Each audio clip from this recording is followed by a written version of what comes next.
Olá! Vamos meditar um pouquinho sobre a história de Agar? Eu já tinha feito um vídeo, mas quando eu fui cortar, depois acabei perdendo o vídeo e vou gravar novamente. Queridos, Agar era uma mulher sem perspectiva, sem esperança, sem voz, sem poder de decisão. Era uma serva dada de presente para Sara. E Sara achava que por ela ser sua serva, ela podia fazer o que ela quisesse com ela, que estava tudo bem, tudo certo. Mas com Deus não é bem assim. E aí o resumo da história é que Sara estava ouvindo atrás da porta a conversa do anjo de Deus com Abraão. E ele disse, olha, no tempo certo tu serás pai, tu terás o teu herdeiro, Sara te dará um filho. Mas, como Sara estava ouvindo a história de fora, com as ouvidinhos ali na tenda, querendo saber o que o anjo estava falando, ela entendeu aquilo e foi lá dar o seu jeitinho. Quantas vezes a gente escuta histórias atravessadas e queremos dar o nosso jeitinho? Seja para justificar alguma coisa que está acontecendo, ou seja para abafar alguma coisa, ou tramar para que algo aconteça logo. Quem nunca fez isso? Ouviu uma palavra da parte de Deus e já foi correndo ali dar o jeitinho dela para desenrolar aquilo e meter os pés pelas mãos. Quem nunca? Eu já. Mas hoje, em nome de Jesus, eu não faço mais, porque Deus é bom. E quando Ele fala, tem o tempo dele certo para acontecer. Mas diz o relato da história que Sara olhou para Agar e pensou, eu já sou velha, avançada em idade, não posso mais ter filho, mas eu vou dar a minha serva para Abraão, e quando a criança nascer, pegarei para mim e vou criá-la como se fosse o meu filho. Aonde, gente?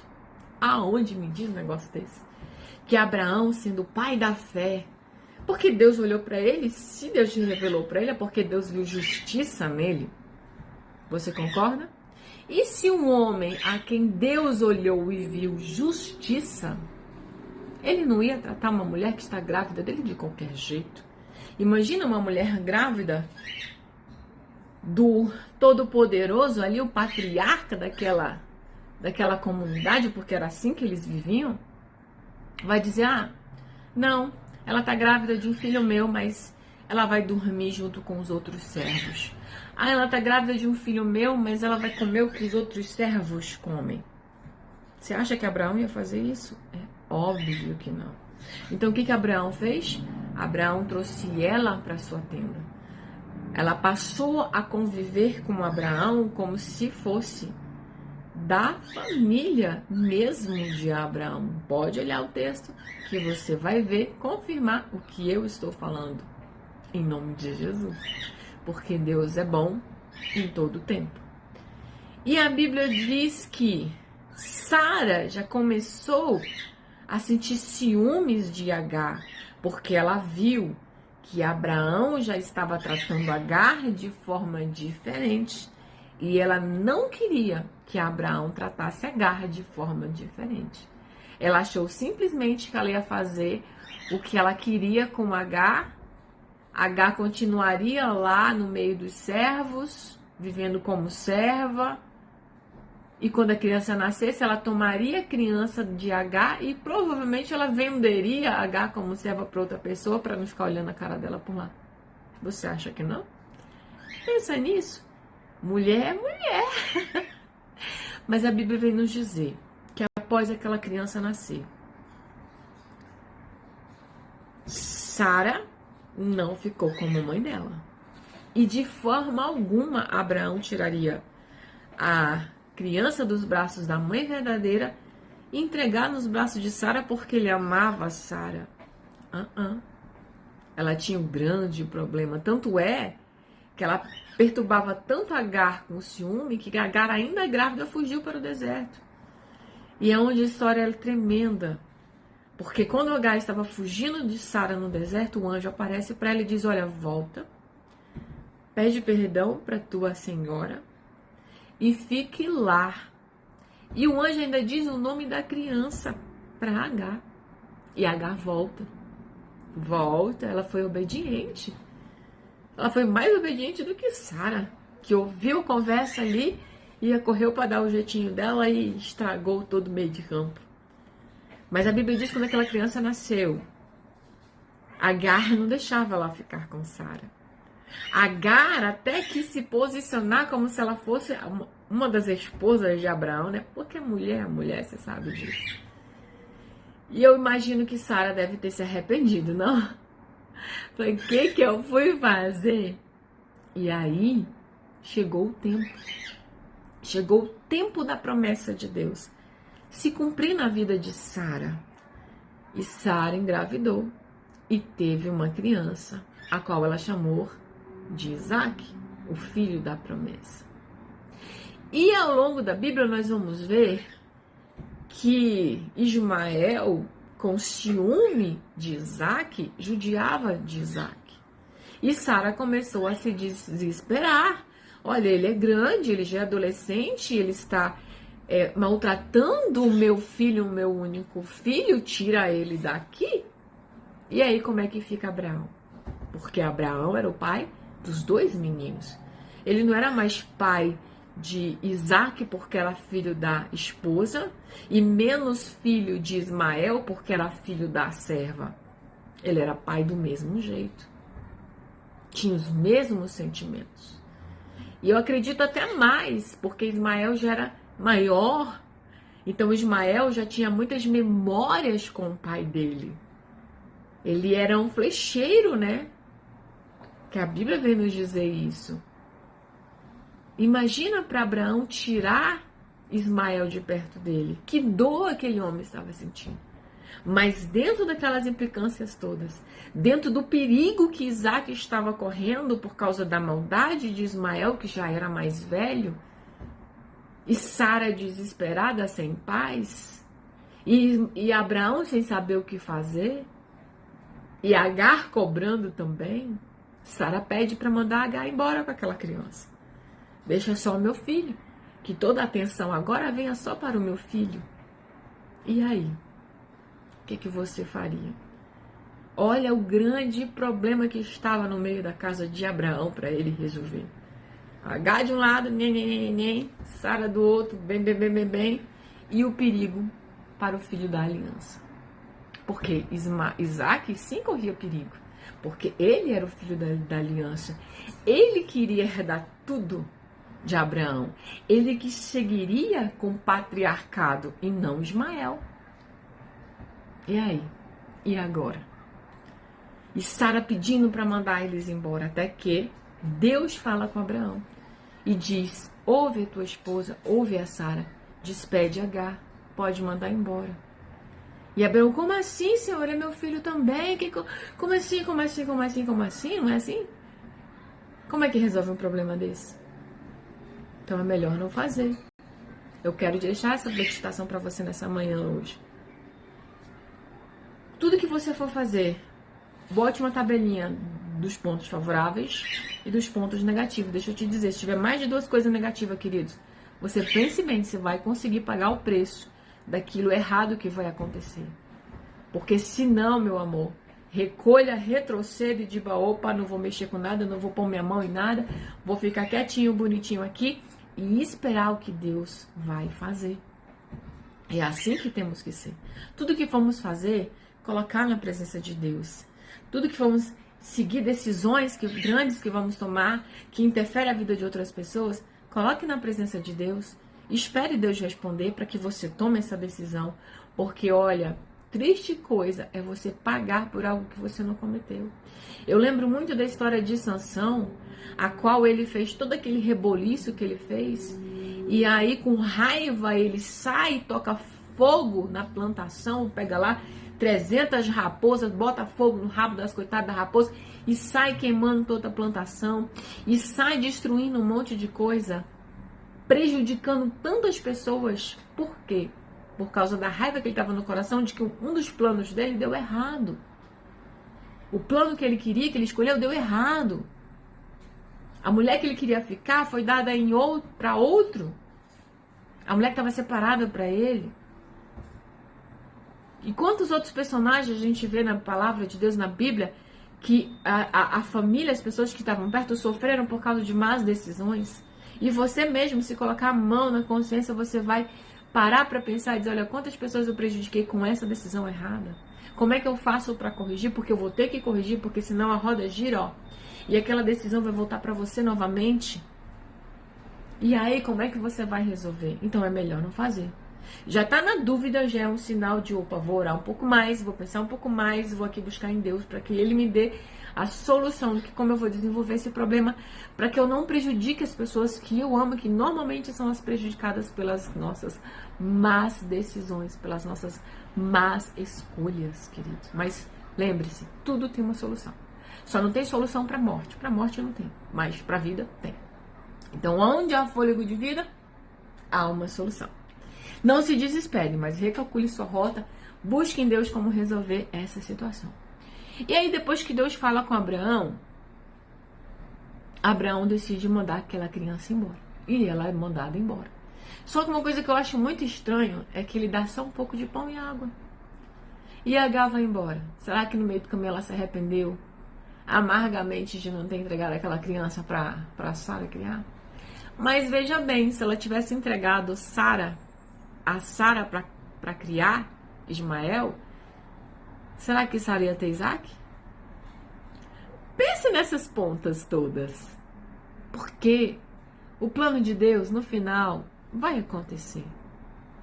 Então, Sara teria sim um filho da promessa. E quando ela engravidasse de Isaac, ela ia fazer o quê com Ismael? Pois é. Por isso que é bom esperar o tempo de Deus, né? E aí a Bíblia vem nos dizer que ela vai para o deserto com o seu filho, a água acaba, o pão acaba, a criança começa a chorar, o jovem começa a chorar, porque ele já era um adolescente. E ela fica desesperada, porque não tinha comida, não tinha bebida e não tinha o que fazer. E ela vai e fala com Deus. E o anjo do Senhor aparece novamente para ela.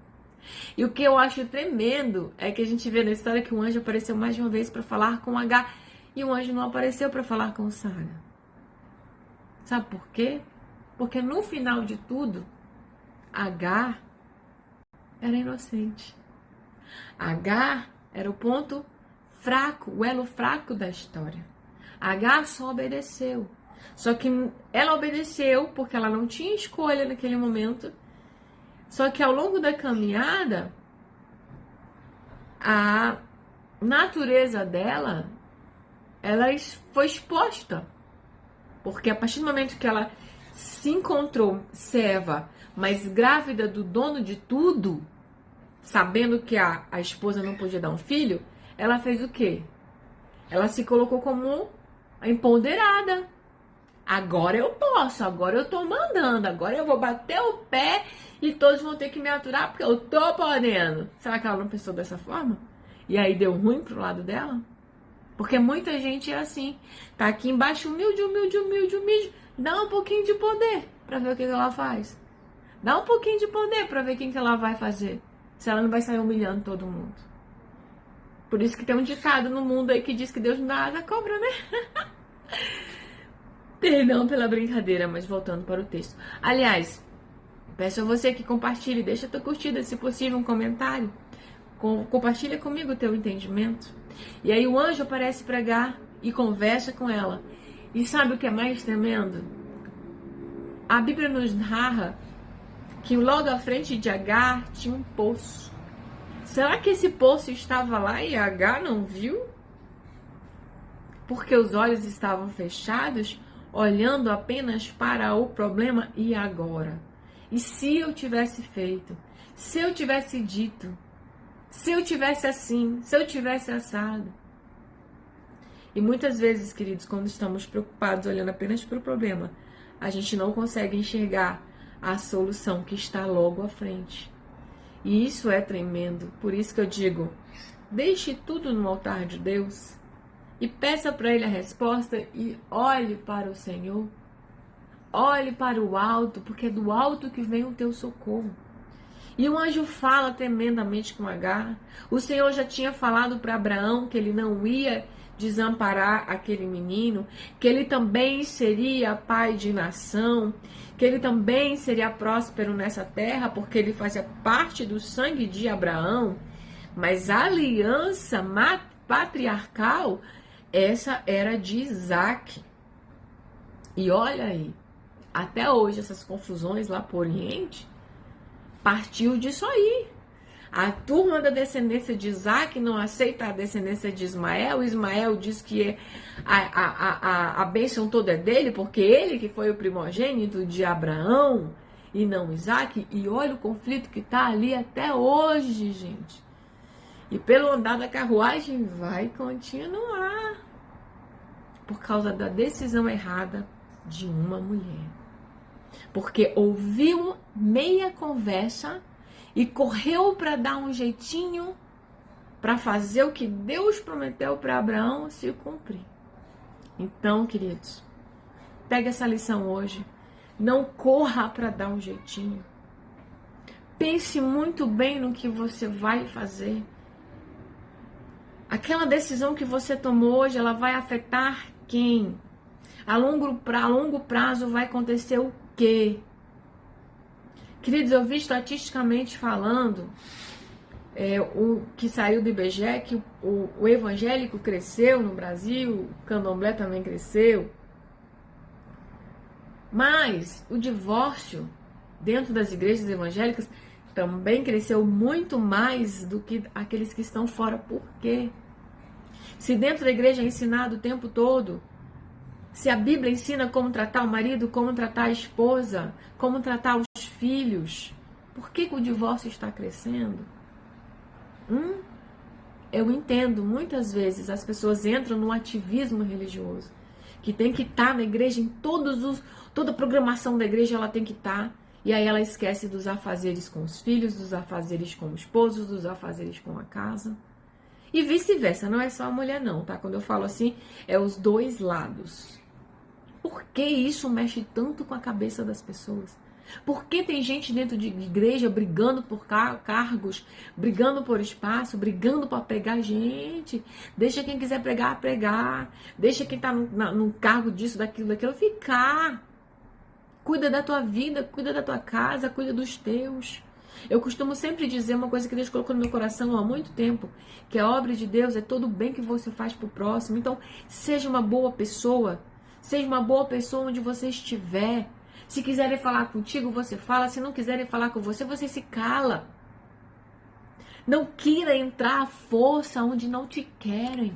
Mas pergunta sempre para Deus. Deus, é para eu estar aqui? É para eu estar inserida nesse grupo? É para eu fazer o quê? É para eu ficar só sentadinha, caladinha? Vou ficar só sentadinha, caladinha. Mas a tua casa, queridos, não pode se perder. Porque no dia do Senhor, o Senhor vai te pedir conta do que você fez com a família que Ele te entregou, do que você fez com os filhos que Ele te deu, do que você fez com os talentos que Ele te deu. Eu te deixei ter um casamento, você casou com quem você escolheu e você fez o quê? Porque, olha, uma coisa é tremenda. Você não escolhe seus filhos, você não escolhe seus pais, você não escolhe seus irmãos. A única pessoa que você escolhe é com quem você vai casar. E esse casamento é pro resto da sua vida. Então não saia correndo para casar com qualquer um que apareceu. Deixa eu te dizer, casamento não é um mar de rosa.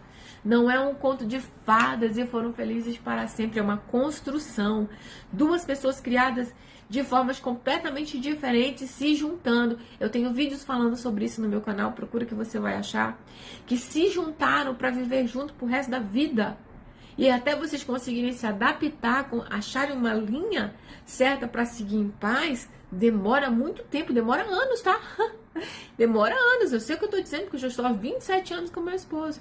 E ainda tem coisas que nós ainda estamos ajustando. E olha que eu quero muito, muito mesmo ser uma serva do Senhor.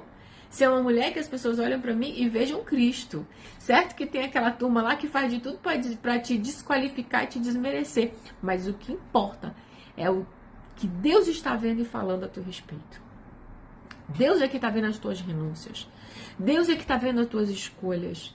Deus é que está vendo como é que você está fabricando as tuas escolhas. O Senhor não manda honrar não manda amar o marido, mas Ele manda honrar. E ao marido, Ele manda amar a esposa como Cristo amou a igreja.